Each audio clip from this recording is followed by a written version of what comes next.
It'll be fine. It'll be fine. It'll be fine. It'll be fine. Hey everybody, I am your friend and your pal Kelly Zemnickas, and welcome to episode number 361 of It'll Be Fine. Doing something quite different today. I'm going to show you what I have done over the past number of episodes. When I occasionally mention I'm doing something different, here are some Kelly hacks that you can Google. They're not mine. Some of them aren't even hacks. You get the idea. Anyhow, all right. So the first thing that a guest has often asked me, can I use wax paper instead of parchment? No. Yeah, don't do that. I mean, unless you purposely want your food to taste terrible, don't bake with it. Get parchment. Whatever brand you use, get parchment. If you do not have parchment paper, aluminum foil will totally do the trick.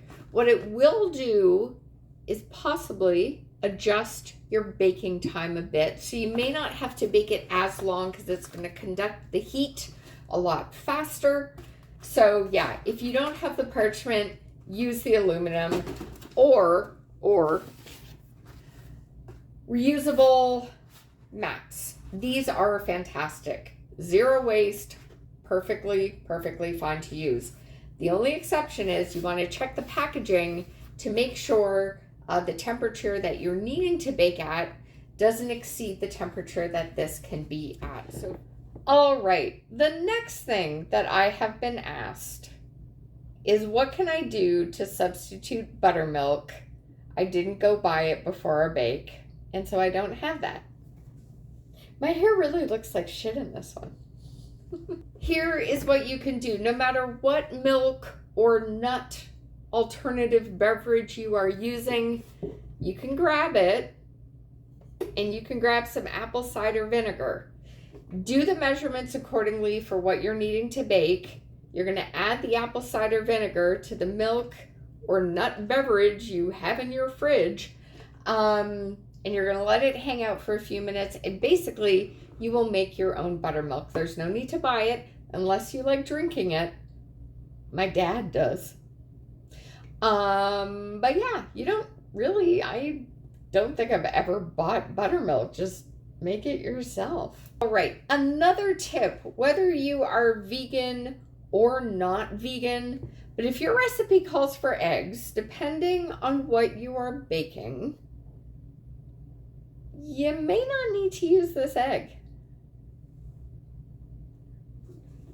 Bananas! You can use bananas. If you have bananas, this is not the best example, but if you have some bananas on your counter, wherever you keep your bananas, it should be outside. Yeah, it should be in your fridge. But basically, don't quote me on that. I don't exactly know. But what I do know is the browner the banana and the more towards the end it is, the better replacement it will be for an egg.